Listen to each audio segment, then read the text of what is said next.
সাবেক আইজিপি বেনজিরের সম্পত্তি ক্রোকের নির্দেশ আদালতের ৩৩টি ব্যাংক অ্যাকাউন্ট জব্দ। সংসদ সদস্য আনারকে লোমহর্ষকভাবে হত্যা, ঢাকায় গোয়েন্দাদের সাথে ভারতীয় পুলিশের বৈঠক। এবং ৩ দশক ধরে রাজধানীতে ভুল সবুজায়ন, উধাও অন্তত ১০০ পুকুর, ব্যাহত প্রাণ বৈচিত্র্য।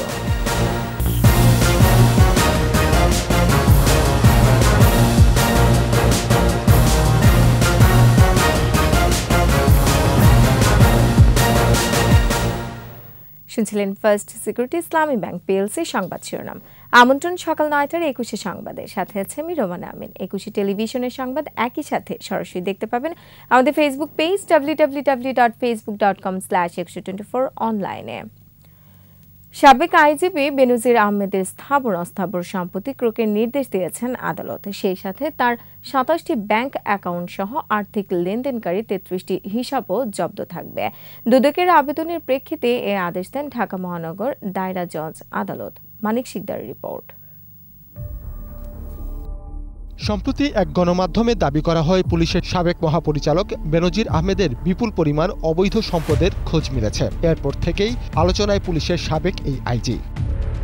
বেনজির আহমেদের বিরুদ্ধে ওঠা অভিযোগ অনুসন্ধানে দুর্নীতি দমন কমিশনে চিঠি দেন ব্যারিস্টার সৈয়দ সায়েদুল হক সুমন।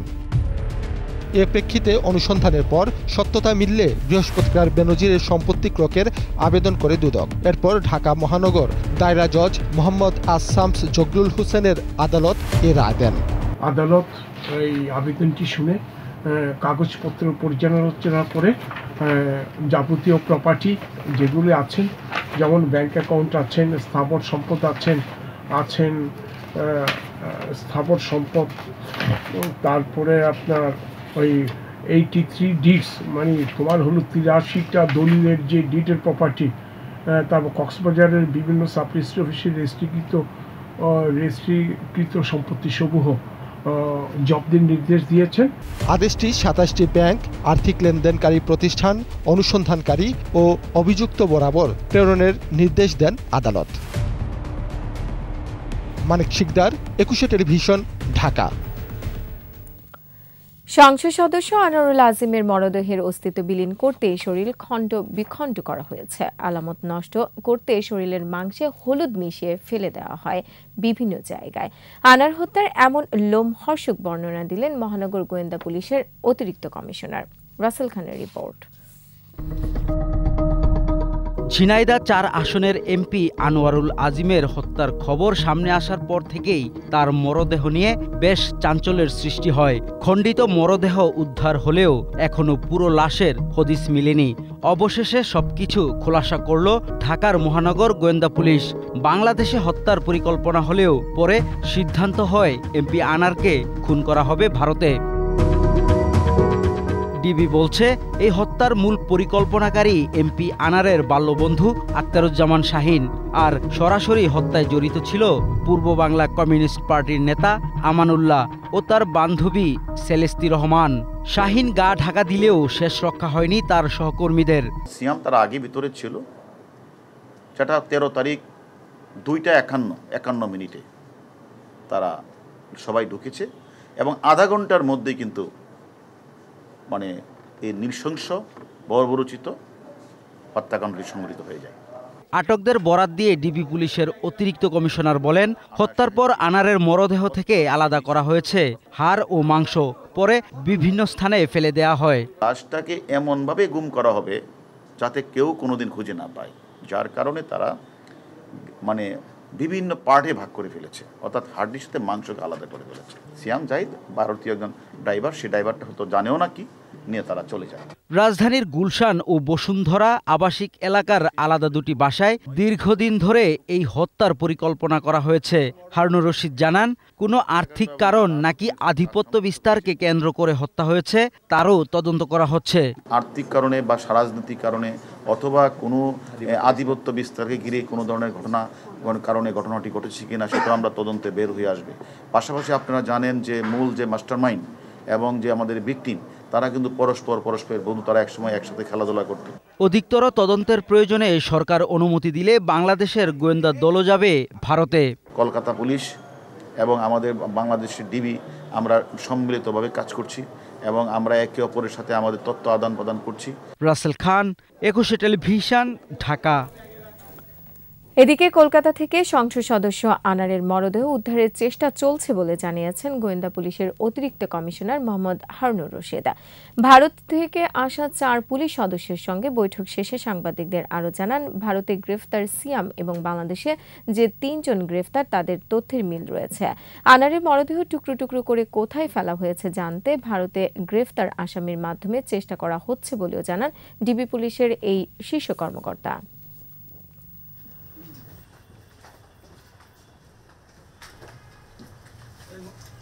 ইন্ডিয়া থেকে 4 সদস্যের প্রতিনিধি দল আসছেন। তারা আমাদের কাছে যে সকল আসামিরা আছে তাদের সাথে তারা কথা বলছে। ওই দেশেও যিনি গ্রেপ্তার হয়েছেন আপনারা আমাদেরকে বলেছেন, তার মাধ্যমে তারা হয়তো শীঘ্রই চেষ্টা করছেন যেন ডেড বডির যে বিভিন্ন পার্টগুলি কোথায় ফেলেছেন সেটা তারা হয়তো শীঘ্রই তারা বের করে ফেলতে পারবে। 3 দশকে রাজধানীতে বৃক্ষরোপণ হয়েছে অবৈজ্ঞানিক পদ্ধতিতে। উদ্ভিদবিদরা বলছেন, দেশি প্রজাতির বদলে পরিবেশ অনুপযোগী বিদেশি প্রজাতিতেই হয়েছে ভুল সবুজায়ন। ফুল ফল না দেয়া সেসব গাছ প্রাণীবান্ধব না হয় রাজধানীতে পাখির সংখ্যাও প্রায় বিলীন। হুমকিতে দেশি বৃক্ষ। দর্শক, অপরিকল্পিত গাছ নিয়ে শিলু শবনমের 2 পর্বের 21 স্পেশালের আজ দেখুন প্রথম পর্ব। গত 30 বছরে ঢাকার সবুজ এলাকা 20% থেকে কমে দাঁড়িয়েছে 7%। গাছ কমায় দূষণে ভারী হয়েছে বাতাস, বেড়েছে অসহনীয় গরমও। নানা প্রকল্পের অধীনে তাপ নিয়ন্ত্রণ, সবুজায়ন ও সৌন্দর্য বর্ধনের নামে আনা হয়েছে ব্যয়বহুল ও পরিবেশ অনুপযোগী নানা প্রজাতির বিদেশি গাছ। মাটি ও আবহাওয়া উপযোগী শাল, বট, আম, জাম, ছাতিম, তেলসুর সহ সুলভ মূল্যের সহজপ্রাপ্য দেশি গাছের বদলে সড়ক বিভাজক বা উদ্যানে অপরিকল্পিতভাবে লাগানো হয়েছে বনসাই, দেবদারু, ইউক্যালিপটাস, আকাশমণি, মেহগনি, রেইন ট্রি সহ পরিবেশ বিধ্বংসী বিদেশি গাছ। বিমানবন্দর সড়কের সারি সারি এসব বনসাই এরই অংশবিশেষ। উদ্ভিদবিদরা বলছেন, এসব গাছ এদেশের মাটির সাথে সম্পর্কহীন এবং উর্বরতা নষ্ট করে। পরিবেশ বান্ধব না হওয়ায় আবাস গড়ে না পাখিরা, ক্ষতিগ্রস্ত প্রাণ প্রকৃতিও। যেই গাছগুলো আমার পরিবেশের বিশাল একটা কম্পোনেন্টকে সাপোর্ট দিতে পারবে না, সেই গাছগুলো লাগালে তো পরিবেশের ইমব্যালেন্স তৈরি হচ্ছে। আজকে ঢাকা শহরে তাকালে কোনো পশু পাখি দেখি না। কেন? কারণ খাওয়া নাই, ফুল নাই, ফল নাই। হ্যাঁ, সেরকম ব্রাঞ্চিং প্যাটার্ন নাই, সেখানে যে বাসা বাঁধবে, সিকিউরলি সে থাকতে পারবে, সে ব্যবস্থাপনা সেখানে নাই। আমাদের গ্রিন আছে, সেটা কিন্তু রাইট গ্রিনিং না। দেশি প্রজাতি রক্ষা ও পরিবেশ বাঁচাতে ব্যবসায়িক স্বার্থে প্রকল্প তৈরি বন্ধের তাগিদ বিশেষজ্ঞদের। এই ধরনের বৃক্ষ যদি বেশি হয়ে যায় তাহলে আমাদের দেশীয় প্রজাতির গাছগুলো বিলুপ্তির পথে চলে যাবে। আমাদের অনেক দেশীয় প্রজাতির গাছ অলরেডি বিলুপ্তির পথে আছে। সেই ক্ষেত্রে দেশীয় বিলুপ্তি প্রায় গাছগুলোকে এনে নার্সিং করে প্রমোট করার পরিবর্তে বিদেশি গাছ আমদানি করে শুধুমাত্র সৌন্দর্যবর্ধনের নামে এগুলোকে রাস্তার পাশে নিয়ে আসা প্রকল্পের তৈরি করার বা লাভ করার বা ব্যবসা করার একটি প্রচেষ্টা মাত্র। রাজধানীকে টেকসই উপায়ে সুরক্ষিত ও দৃষ্টিনন্দন করতে দীর্ঘমেয়াদী ও পরিকল্পিত বৃক্ষরোপণের পরামর্শ তাদের। ঢাকা শহরটা আমরা যতটুকু জেনেছি ইতিহাস থেকে, এটা শাল ফরেস্টের জোন। শাল হচ্ছে একটা আইকনিক ট্রি, তার সাথে 100 প্রকারের বৃক্ষ ছিল। সেই 100 প্রকারের গাছের কোনোটাই ঢাকা শহরে দেখছি না। গাছের দিকে তাকালে তো আমরা বুঝতে পারি যে এটা কোনো সত্যিকার এক্সপার্টের মতামত নিয়ে হয় নাই। রমনা পার্ক, সোহরাওয়ার্দী উদ্যান ও ঢাকা বিশ্ববিদ্যালয় এলাকায় পরিচালিত গবেষণা বলছে, এসব এলাকার 58% গাছই বিদেশি প্রজাতির। বিদেশি গাছের আধিক্যে যখন দেশীয় প্রজাতির গাছের অস্তিত্ব বিপন্ন, তখন বিশেষজ্ঞরা বলছেন প্রয়োজনে নীতিমালা ও আইন প্রণয়ন করে বিদেশি গাছ আমদানি বন্ধ করতে হবে এবং একই সাথে এখানকার মাটি এবং আবহাওয়া অনুযায়ী গাছ লাগিয়ে বাঁচাতে হবে দেশের প্রাণ প্রকৃতি। শিউলি শবনম, 21 টেলিভিশন, ঢাকা। এবার আমাদের নিয়মিত আয়োজন জনদুর্ভোগ।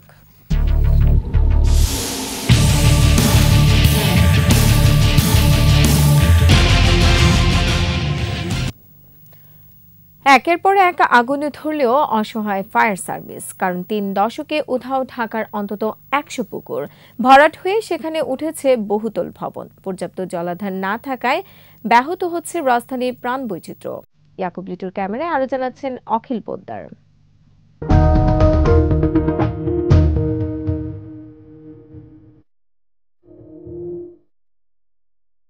খুব বেশি দিন আগের কথা নয়, রাজধানী ঢাকায় ছিল 350-র মতো পুকুর। তাতে শিশুরা যেমন সাঁতার শিখত, তেমনি সাধারণ মানুষও স্নান সারতেন। পুকুরের পানি খেত পশু পাখি। চারপাশে গাছগাছালি থাকায় পরিবেশ ছিল সহনীয়। দুর্বৃত্তদের দখল আর ভরাটের কারণে লুপ্তপ্রায় রাজধানীর জলাধার। ঢাকা শহরের প্রায় সবটা জায়গায় হলো কংক্রিট, কোনো সয়েল নাই, কোনো ওয়াটার নাই, কোনো পুকুর নাই, জলাশয় নাই, কিচ্ছু নাই। এদিকে গরম আর এদিক থেকে দেখা গেছে কোনো দিকে আগুন টাগুন লাগলে জল টল পানি টানি নিয়ে দিতাম। এখন আর ওই পুকুরটা নেই, এখানে অ্যাপার্টমেন্ট করা হয়েছে। পূজা পার্বণের আমাদের ঘটের জল হলো পুকুরের জল দিয়ে আমাদের করা হতো। যদি পুকুর বা এরকম খাল থাকতো আশেপাশে, তখন আমাদের এই সমস্যাগুলো কিছুটা হলেও নিরসন হতো।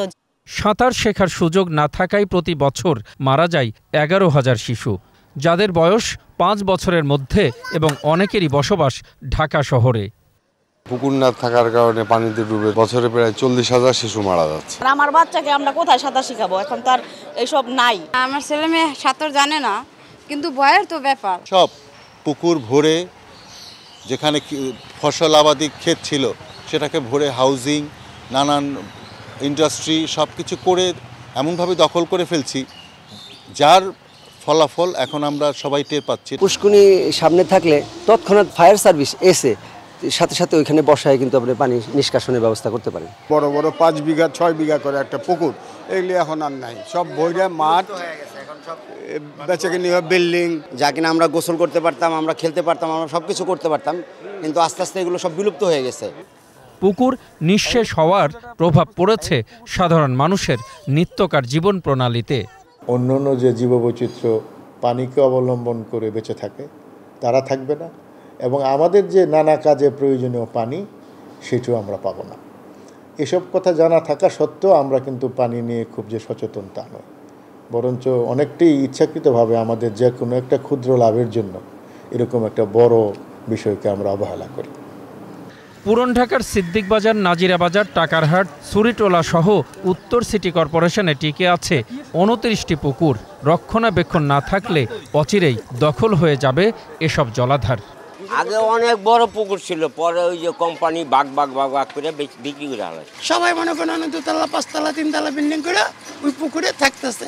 ঢাকা শহর যদি পর্যাপ্ত পরিমাণ পুকুর থাকতো, তারা একটু রিফ্রেশ হয়ে নিতে পারতো, একটু গোসল করে নিতে পারতো, তাদের শরীর মস্তিষ্ক ঠান্ডা থাকলে হয়তো হিট স্ট্রোক থেকে তারা রেহাই পেত। ঢাকা শহরের অধিকাংশ পুকুর ভরাট হয়ে যাওয়ার কারণে শিশুরা যেমন সাঁতার জানে না, তেমনি যখন কোনো ভবনে আগুন লাগে তখন চেয়ে চেয়ে দেখা ছাড়াও কোনো উপায় থাকে না সাধারণ মানুষের। প্রিয় দর্শক, আপনার চারপাশে নানা সমস্যা আর ভোগান্তির চিত্র তুলে ধরবে 21শে টেলিভিশন। এসব তথ্য জানাতে ফোন করুন, এই নম্বরে পৌঁছে যাব। আমি অখিল পোদ্দার, আর 21শে টেলিভিশনের ক্যামেরা আপনাদের দুর্ভোগ দুর্দশায় সবসময় পাশে আছে। 21শে টেলিভিশন। সংবাদ এই পর্যায়ে একটা বিরতি নিয়েছি, যখন ফিরছি তখন অন্যান্য খবরের সঙ্গে আরও থাকবে।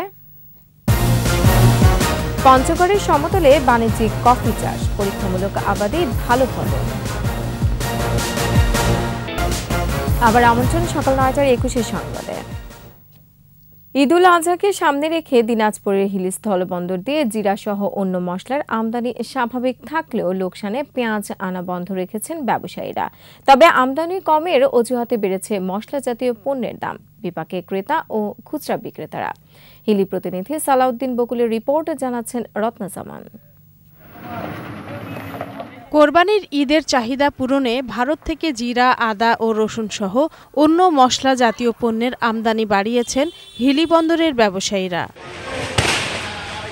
তবে ঊর্ধ্বমুখী ডলার রেট ও ভারতে মশলা জাতীয় পণ্যের দাম বাড়ায় প্রভাব পড়ছে আমদানিতে। এমনকি লোকসানের আশঙ্কায় বন্ধ রয়েছে পেঁয়াজ আনাও।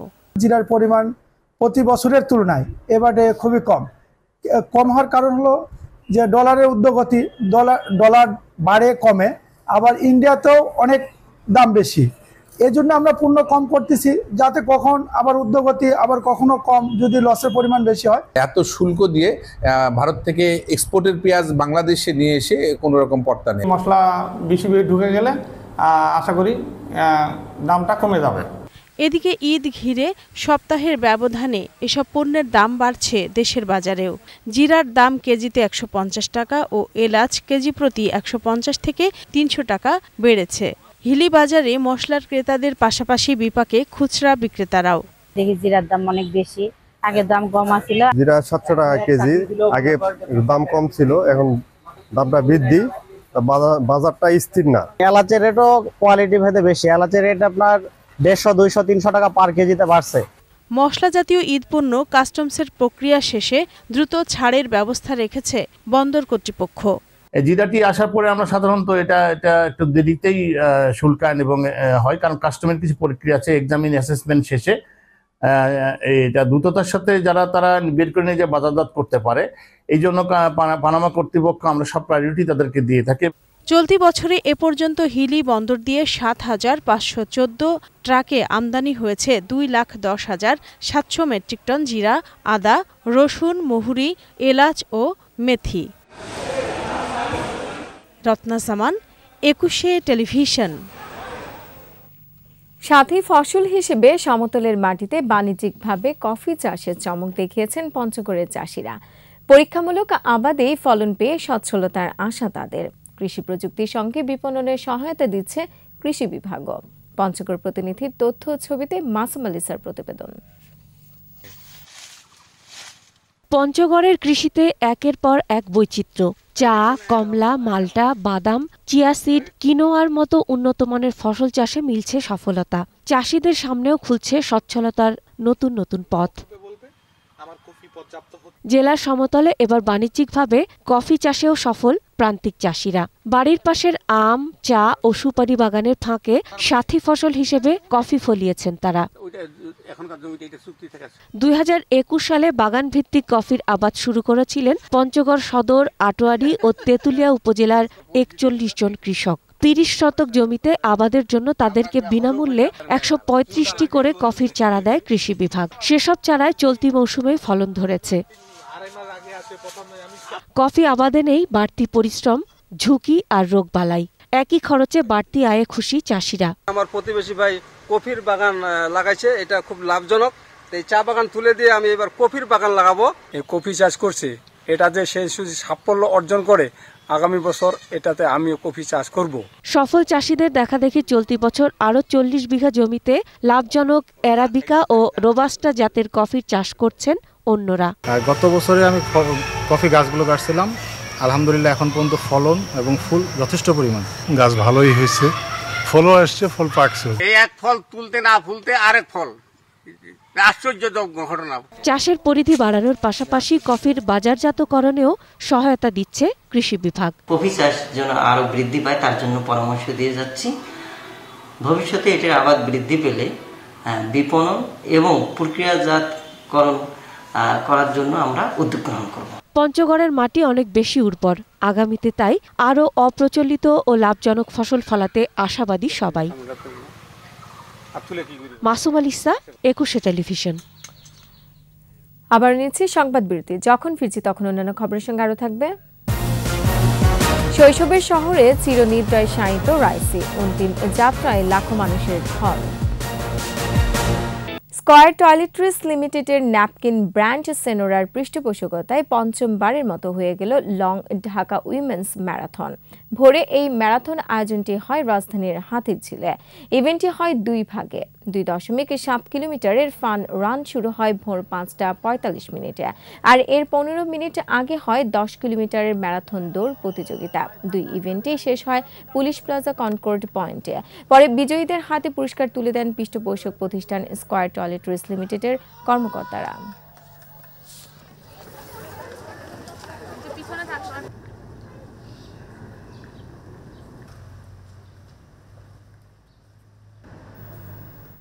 আর এরই সাথে শেষ করছি সকাল ৯টার ২১শে সংবাদ। যাবার আগে ফার্স্ট সিকিউরিটি ইসলামী ব্যাংক পিএলসি সংবাদ শিরোনামগুলো আরও একবার। সাবেক আইজিপি বেনজিরের সম্পদ ক্রোকের নির্দেশ আদালতের, 33টি ব্যাংক অ্যাকাউন্ট জব্দ। সংসদ সদস্য আনারকে লোমহর্ষকভাবে হত্যা, ঢাকায় গোয়েন্দাদের সাথে ভারতীয় পুলিশের বৈঠক। এবং 3 দশক ধরে রাজধানীতে ভুল সবুজায়ন, উধাও অন্তত 100 পুকুর, ব্যাহত প্রাণ বৈচিত্র্য।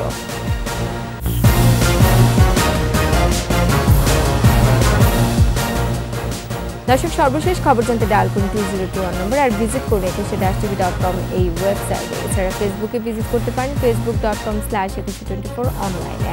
এতক্ষণ সাথে থাকার জন্য ধন্যবাদ। পরবর্তী সংবাদ দুপুর 12টায় দেখার আমন্ত্রণ রইল। 21-এর সাথেই থাকুন।